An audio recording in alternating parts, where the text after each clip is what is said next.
Hi అండి.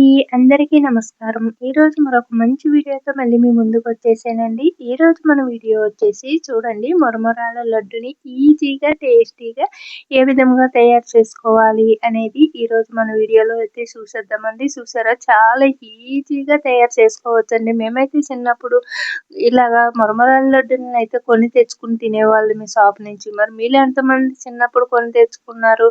కొనుక్కొని ఇలా తిన్న అనుభవం ఉంది?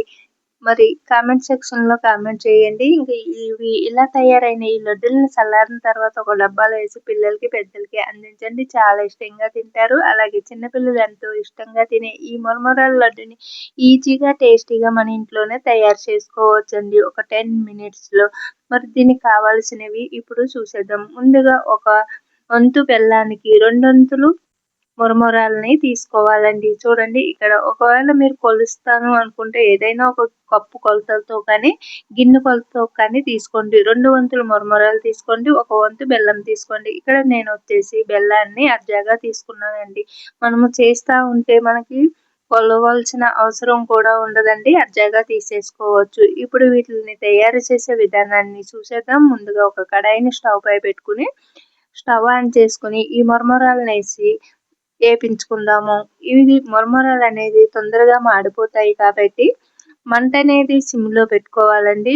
మొత్తం సిమ్‌లోనే ఉండాలి. సిమ్‌లో ఉన్న తర్వాత ఇలాగ కలుపుకుంటూ ఫ్రై చేసుకోవాలండి. సిమ్‌లో ఉన్నా కూడా మనకి మాడిపోతాయి కాబట్టి మనము ఆపకుండా కలుపుకుంటూ కింద వరకు అన్నీ కూడా ఈక్వల్‌గా ఏగేటట్టు కలుపుకుంటూ వేపించుకోవాలండి. ఇక్కడ చూపిస్తున్న విధంగా ఈ మరమరాలు ఒకవేళ మీరు కొత్త ప్యాకెట్ ఇప్పుడే ఇప్పాను కదా, ఇంక ఏపించవలసిన అవసరం లేదు అనుకోవద్దండి. కాస్త ఏపించుకోవాలి.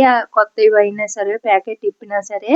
ఎందుకంటే మనము బెల్లం పాకంలో ఈ మురమురాలు వేయగానే మెత్తగా అయిపోతాయి కాబట్టి ఇలా వేడి వేడిగా ఉన్న మురమురాలను వేస్తే మనకి తినేటప్పుడు మురమురాలు అనేది గట్టిగా మనకి తినేటప్పుడు ఆ టేస్ట్ అనేది సమంగా వస్తుంది. ఇలా దోరగా వేగిన ఈ మురమురాలని ఒక ప్లేట్లోకి తీసేసుకోవాలి. మనకి వేగిందనే సూచనగా కలర్ చేంజ్ అవుతుంది. మీకు ఒకవేళ కలర్ చేంజ్ అయిందని తెలియకపోతే ఈజీగా ఏ విధంగా అంటే మురమురాలను చేత్తో పట్టుకుని నలిపితే పిండి అయిపోవాలి.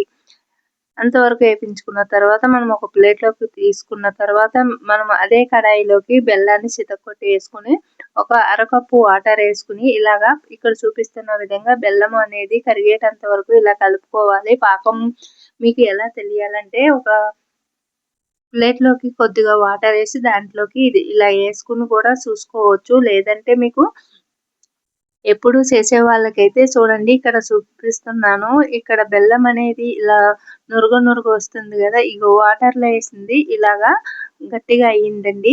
ఇప్పుడు వేసేసుకోవచ్చు. ఇంకాస్త ఇలాగా నురుగొచ్చి ఆగిపోతున్నప్పుడు మనము ఈ మరమరాలని ఇలా వేసేసుకోవాలి. ఇప్పుడు చూడండి, ఇలా మరమరాలు వేసిన తర్వాత మనము స్టవ్ ఆపేసుకుని అంతా కలిసేటట్టు కలిపేసుకోవాలండి. ఈ మనకి వేసుకున్న దానికి పర్ఫెక్ట్‌గా సరిపోయింది. బెల్లం కూడా ఎక్కువ ఏం కాలేదండి. పర్ఫెక్ట్‌గా 2 కూడా ఈక్వల్‌గా అయితే అయిపోయినాయి కదా. ఇలా కలిపేసుకున్న తర్వాత మనము ఒక ప్లేట్లోకి అయితే తీసేసుకుని వేడివేడిగా ఉన్నప్పుడే ఇప్పుడు చూడండి, ఇప్పుడే దింపాను కదా. ఇప్పుడు మరొక ప్లేట్లోకి వాటర్ తీసుకుని కాస్త చేతికి వాటర్ అద్దుకుని ఇలా వేడియే చేసేయాలండి. చల్లారినవి అంటే గట్టిగా అయిపోతాయి. ఒకవేళ మీకు ఇలా చేయలేను అనుకుంటే కాస్త ప్లేట్‌కి నెయ్యి రాసి దాంట్లోకి వేసేసుకుని అచ్చులాగా చల్లారిన తర్వాత కట్ చేసుకోవాలి. అది మరొక వీడియోలో అయితే మనకి అచ్చు కింద వేసినవి కూడా చూపిస్తానండి. ఇప్పుడు ఉండలనేది ఇలా చుట్టేసుకున్నాము. వీటిని మరమరాలు ఉండలని, మరమరాల లడ్డూలని కూడా అంటారు. ఇలా అన్నీ కూడా తయారైన తర్వాత మరొకసారి మళ్ళీ ఇలా గట్టిగా ఒత్తేసుకోవాలి. గోరువెచ్చగా ఉన్నప్పుడు ఇలా గట్టిగా ఒత్తేసుకుని అన్నీ కూడా ఇలా ప్లేట్లోకి సర్దుకోవాలి అందంగానే. లేదు మొత్తం చల్లారిన తర్వాత ఒక డబ్బాలో వేసి మూత పెట్టుకుని పిల్లలు అడిగినప్పుడల్లా ఒకటి తీసి ఇవ్వండి. చాలా ఇష్టంగా తింటారు. ఇంకా బెల్లంతో చేసినవి కాబట్టి హెల్త్‌కి మంచిది. మరి ఎంతో టేస్టీగా ఉండే ఈ మరమరాలు లడ్డు మీకు నచ్చితే లైక్ చేసి, షేర్ చేసి మన ఛానల్‌ని సబ్స్క్రైబ్ చేసుకోండి. మరొక వీడియోలో కలుద్దాం.